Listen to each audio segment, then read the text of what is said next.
Kamusta mga kaboxing? This is Boy Kalawang TV. So naganap na po ang unang pagharap nila Kit One-Time Thurman at Brock Jarvis na ginanap sa bansang Sydney, Australia kanina.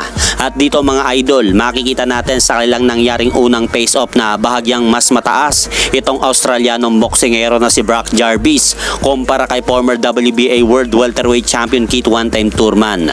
At ayon pa nga po dito mga idol sa naging pahayag ni Kit One-Time Thurman na isang pangtanggal kalawang lang daw niya itong makakalaban niya sa March 12 na si Brock Jarvis at knockout lang daw ang sasapitin nito sa kanya kapag naglaban na sila sa itaas ng ring. Samantalang sinabi naman po mga idol ng Australianong boksingero na si Brock Jarvis na ito na daw ang magiging huling laban ni Kit One-Time Thurman sa sport ng boxing dahil pagriritiruhin na po daw niya ito. Kaya abangan na lang po natin mga idol ang magaganap na laban na yan sa darating na March 12 sa bansang Sydney, Australia. Samantalang sa naganap naman na official and final weigh-in kanina ng ating Pinoy na pambatong boksingero na si undefeated Ryan James Racasa na ginanap sa bansang Canada kanina.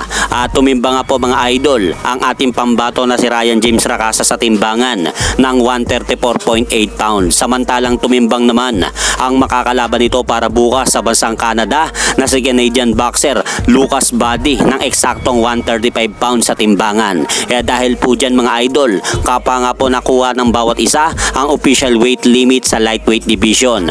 At ito nga pong magaganap na laban na ito ay magsisilbing 10 round match sa lightweight division. At nakataya po dyan sa laban na yan ang bakanting titulong WBA International Lightweight title. Kaya suportahan po natin ang ating pambato na si Ryan James Racasa para bukas sa magaganap na laban na ito sa bansang Canada. Sa ibang balita naman mga idol, nagbigay ng pahayag itong si current Unified World Super Middleweight Champion Saul Canelo Alvarez sa naging controversial na laban nila Gervonta Tank Davis at Lamont Roach Jr. na ginanap noong linggo sa Barclays Center, Brooklyn, New York, kung saan nauwi nga po sa majority draw ang hatol ng mga hurado at hindi nga po tinawagan ng referee itong si Tank Davis matapos mapalhod ito sa kalagitnaan ng laban nila ni Lamont Roach Jr. at pumunta nga po ito sa kanyang corner ng ring upang magpapunas ito ng tuwalya dahil sa may tumulo daw sa mga mata nito. At eto nga po mga idol ang naging opinion ni Canelo Alvarez.